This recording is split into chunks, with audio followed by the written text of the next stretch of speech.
판매가의 20% 이상을 할인해야 프라임데이에 참여가 가능합니다. FBA를 이용하거나 무료 배송으로 세팅이 또 되어 있어야 됩니다. 네, 맞습니다. 20% 이상 할인은 거의 마진을 보지 않고 프라임데이를 진행해야 한다는 이야기가 될 수도 있는데요. 그러면 왜 마진도 없이 프라임데이를 하느냐? 프라임데이 때 판매가 많아지면 판매 순위가 올라가고 적은 광고로도 첫 화면에 노출이 됐고, 그리고 프라임데이가 끝나고 나도 지속적으로 판매가 유지될 수 있기 때문입니다.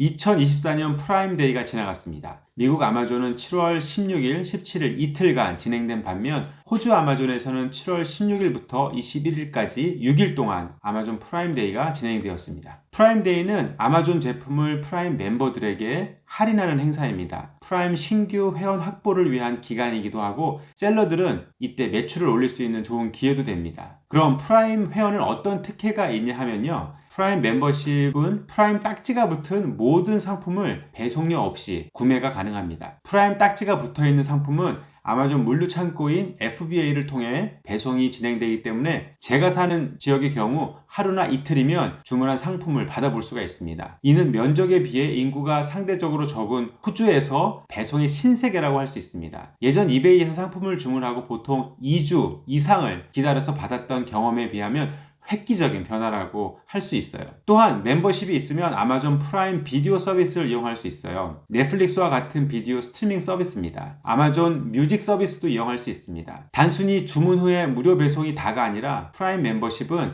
여러 가지 서비스를 제공을 합니다. 전 세계 아마존 프라임 고객은 2억 명이나 되고요. 그 중에서 미국 가입자가 74%입니다. 미국 내에서는 아마존 프라임 구독자는 1억 8천만 명이고 미국 인구가 약 3억 4천이니 53%가 프라임 서비스를 구독하고 있습니다. 정말 엄청난 숫자라는 생각이 듭니다. 그럼 호주는 얼마나 될까요? 2023년 6월 기준으로 보면 450만 명이 프라임 회원이라고 합니다. 호주 전체 인구를 2,700만 명으로 보면 약 17%가 프라임 서비스를 이용하고 있습니다. 저도 조사해보고 좀 놀랐는데 생각보다 많은 호주 분들이 프라임 서비스를 이용을 하고 있는 것 같습니다. 사실 제 주변에는 아직까지도 아마존에서 물건을 살 때 프라임이 있는 저한테 부탁을 하거든요. 올해 호주는 이틀 동안 프라임데이를 진행한 미국과는 다르게 6일 동안 프라임데이를 진행했습니다. 이번 프라임데이에 세일을 진행하기 위해서는 몇 가지 기본적인 조건이 필요한데요. 상품 리뷰가 아예 없거나 4.0 이상이어야 하고요. 판매가의 20% 이상을 할인해야 프라임데이에 참여가 가능합니다. FBA를 이용하거나 무료 배송으로 세팅이 또 되어 있어야 됩니다. 네, 맞습니다. 20% 이상 할인은 거의 마진을 보지 않고 프라임데이를 진행해야 한다는 이야기가 될 수도 있는데요.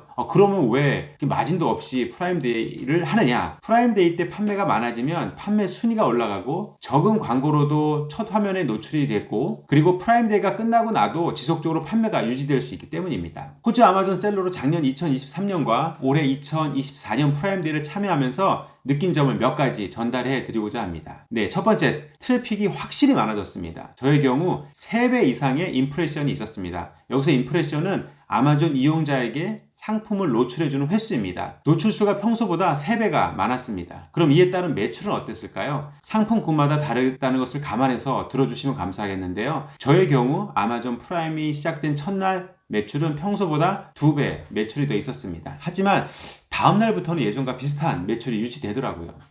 2일간 프라임데이를 진행한 미국의 경우 3배에서 5배까지 매출이 증가한 분도 있다고 하고요. 프라임데이가 시작하기 전날과 끝난 다음날은 어쩌면 우리가 예상할 수 있듯이 매출이 또 줄었다고 합니다. 어떤 분들은 프라임데이에 참여하지 않고 할인도 하지 않았는데도 불구하고 많은 트래픽으로 인해서 판매가 증가되었다는 분도 있었습니다. 호주에서 아마존 하는 저의 경우 첫날을 제외하고 나머지 5일 동안 매출은 그냥 평상시랑 다르지 않았던 것 같아요. 프라임데이에 적합한 상품이 아니라서 또 그럴 수도 있습니다. 통계상으로 아마존에서는 전자제품군이 가장 많이 팔린다고 합니다. 저도 이번 프라임데이 때 할인하는 몇 개 상품을 구입을 했는데 전자제품 관련 상품이었습니다. 할인폭이 커서 눈여겨보던 어떤 전자제품은 프라임데이가 끝나기도 전에 품절이 되기도 하더라고요. 프라임데이에 참여한 저의 상품의 경우 조금 더 노출을 시켜주는 것 같았습니다. 그 덕분에 광고비 또한 평상시에 비해서 3배 이상 지출을 했습니다. 프라임데이 첫날 광고비 지출을 보고 사실은 깜짝 놀랐어요. 그래서 광고비를 바로 수정을 했습니다. 작년에는 그렇게 하지 못해서 많은 광고비를 지출했던 기억이 있거든요. 프라임데이를 두 번째 경험하면서 저의 상품군은 프라임데이보다 연말 선물용으로 판매가 더 많이 되는 것 같다라는 생각을 하게 되었습니다. 트래픽이 연말만큼 많아지니까 새로 출시한 상품 중에 어떤 상품이 연말에 판매가 더 될 수 있을까 테스트 해볼 수 있는 시간이기도 했습니다. 자, 프라임데이를 지나면서 역시 트래픽이 중요하구나 생각하게 되었어요. 자, 여기서 정리를 좀 하자면 프라임데이 때 트래픽이 3배 이상 증가가 되었습니다. 광고비도 트래픽에 비례해서 지출이 많이 되었고요. 매출도 소폭 증가가 되었습니다. 또 연말에 팔릴 제품을 테스트하는 기간이기도 했습니다. 네, 이상으로 호주 아마존 프라임데이를 마치고 간단하게 정리를 해보았습니다. 다음에 또 만날게요. 감사합니다.